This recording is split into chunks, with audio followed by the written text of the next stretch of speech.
შემოგვერდნენ უკვე სტუმრები, მსახიობები ლელა ხურითი და ბადრი ბეგალიშვილი.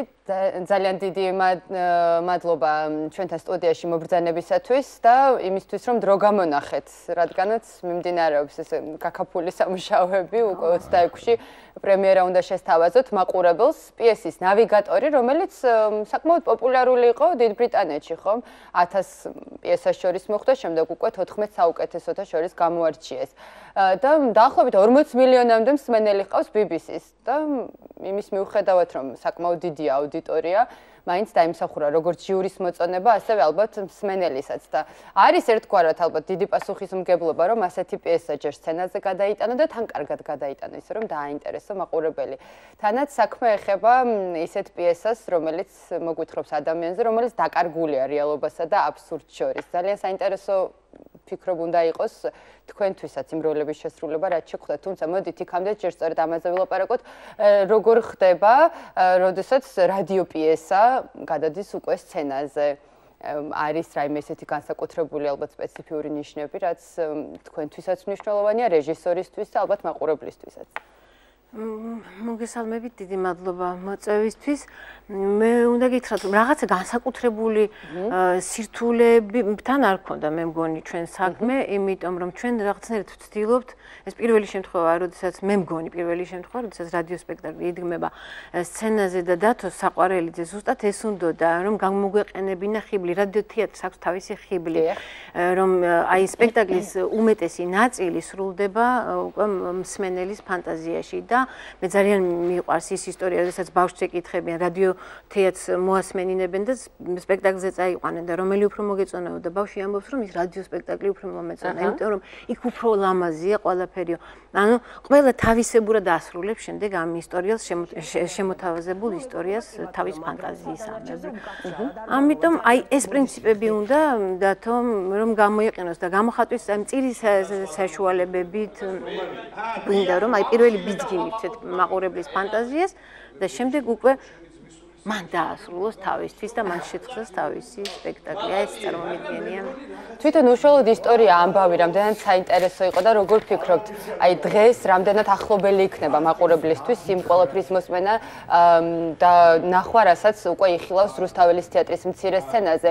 მით უმეტეს, რომ შეფასებები ჟიურის, ნუ ამ შემთხვევაში გულისხმობ BBC-ს, იყო საკმაოდ კარგი, დადებითი და იმასაც ამბობდნენ, რომ თითქოს აი ყველა ეპოქას და ყველა ერის წარმომადგენელს კარგად ერგება და ყველასთვის რაღაც ახლობელია.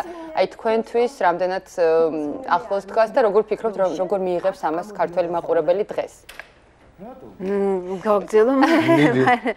იცით რა არის? ალბათ ყველასთვის იმიტომ არის ახლობელი, რომ ეს პრობლემა ყველგან დგას დღევანდელ დღეს, როდესაც აი ტექნიკური პროგრესის ხანაში, როდესაც ყველაფერი თითქოს ყველაფერი კეთდება იმისთვის, რომ ადამიანს მოუხსნან ყველანაირი პრობლემა და ადამიანმა ყველა სიტუაციაში კომფორტულად იგრძნოს თავი. აი მიუხედავად ამისა, აი ამ ტექნიკური პროგრესის რიტმში ადამიანი ჩაიკარგა. თქვენ სწორად ბრძანეთ, რომ ადამიანი აღმოჩნდა რეალობასა და აბსურდს შორის. რა ჟანრია, ომკითხეთ წეღან და ცხოვრებისეული დრამა ალბათ.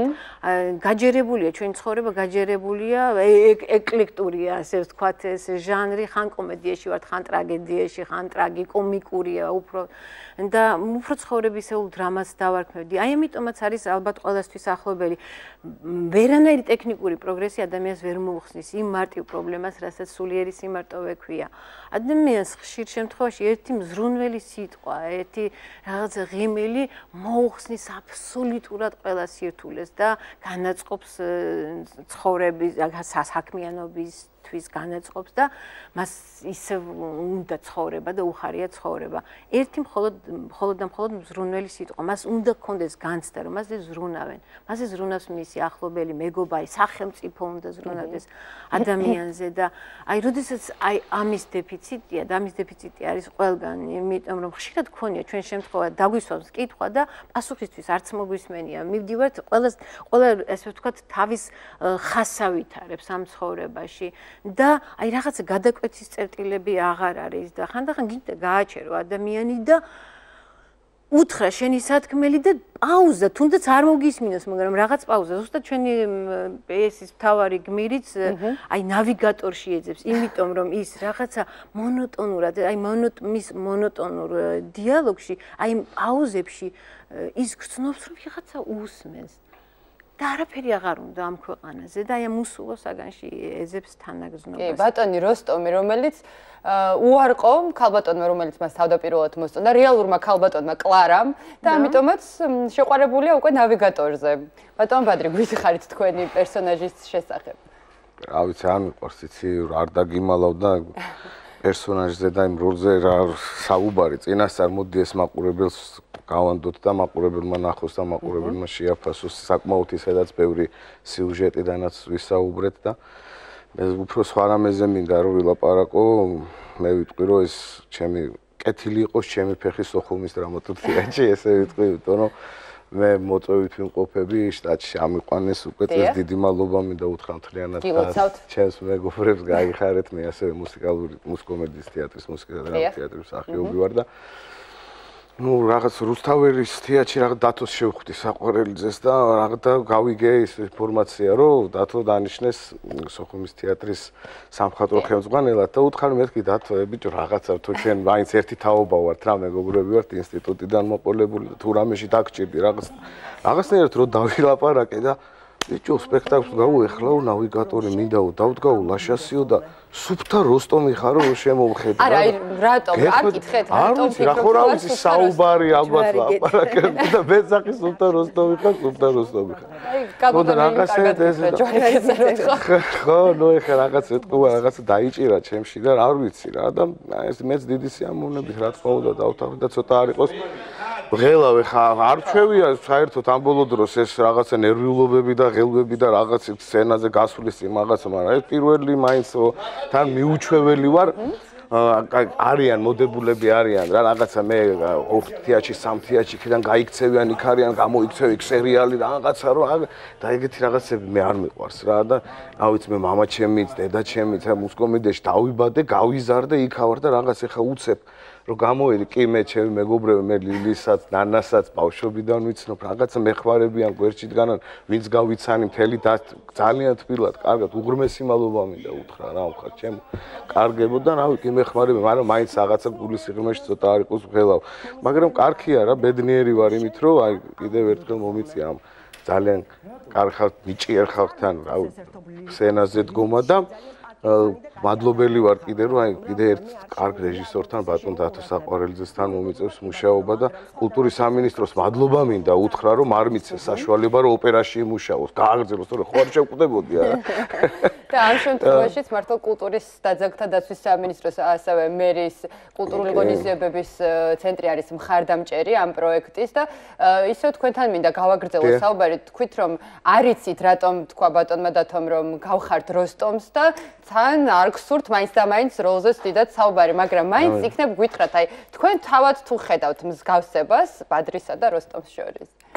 ეხა ყველა დაინა ადამიანი რომელსაც პრობლემები აქვს სამსახურში, პრობლემები აქვს სახლში. პრობლემები არ გელევა, კი რაღაც ეხა ურთიერთობებში. რაღაცას ყველა და არა მარტო ბადრი ალბათ უამრავი გჯდომი მაყურებელიც და ისიც რაღაცას დაინახავს თავის თავში ეხა ეს ბუნებრივიც არის რა, ნუ სამწუხაროა, მაგრამ დღევანდელ ცხოვრებაში ჩვენს ქვეყანაში ეგეთი რაღაცები ბევრი არსებობს და ეხა ალბათ ბატონი როსტომი მიყვება ზუსტად იმ წესებს, რაც არის სამსახურში გათვალისწინებული, ითხოვს კონკრეტულ ინფორმაციას იმასთან დაკავშირებით, რა სავალებენ, რა უნდა გააკეთოს და ბოლოს ხდება, ესე ვთქვათ, აბსურდის მსხვერპლი, ხო? უყვარდება ნავიგატორი. ხო, როგორ თავდება მას არ მოუყვებით? მას არ ვიტყვით, ეხლა თუ მოუყევით არც ისე დიდი პიესა არის, 1 საათიანია და ეხლა თუ ვილაპარაკეთ ყველაფერი აღარ მოვამაყურებელი. არ მქონდა წაკითხული და აი წამების წინ დავამთავრე რომ სიმართლე რომ გითხრათ, კი ბატონო. ახლა მე თამაშობ რომ თქვა ნავიგატორს არ თამაშობ, მე ცოტა უხერხულია ეს დღეს. თამაშობ. არ თამაშობ. იცი მე მაყურებელს ვაწვდი. არა, ზუსტად ახლა ეგ უნდა მეთქვა, რომ ეს ნავიგატორი არის მთავარი და სასწაული. მაყურებელს ვაწვდი ინფორმაციას, ტექსტუალურსაც და ცოტა ემოციურ ინფორმაციასაც და შემდეგ თამაშდება უკვე ეს ნავიგატორის სახე, უკვე როგორც წეღან თქვით, თამაშდება მაყურებლის ფანტაზიაში. აი ეს არის ალბათ რაღაცა სიახლე, რომელიც გვინდა რომ გამოვიდეს წეღან რაზეც ვისაუბრე, რაც რა ხიბლიც ახლავს თან რადიო სპექტაკლს და ალბათ აი ამიტომ დღეს ხშირად ვფიქრობთ, რომ აი რაზე უნდა მოვიდეს მაყურებელი თეატრში. არის დღეს დგას ამის პრობლემა, რა უნდა შევთავაზოთ დღეს მაყურებელს და ალბათ ყველა თავისი პრობლემებით მოდის. ამიტომ ჩვენ არ გადავტვირთავთ მაყურებელს, არ დავტოვებთ თავის პრობლემებთან, მაგრამ მას მივცემთ იმის საშუალებას, რომ ჩვენთან ერთად შეთხზას ეს სპექტაკლი, რომელიც მას წარმოუდგენია და რისი სურვილიც და მოთხოვნილებაც მას აქვს ამ კონკრეტულ სიტუაციაში. აი ნახოთ რა როგორ გამოვა. ნახოთ რა გამოვა. 26-ში გელოდებათ პრემიერა.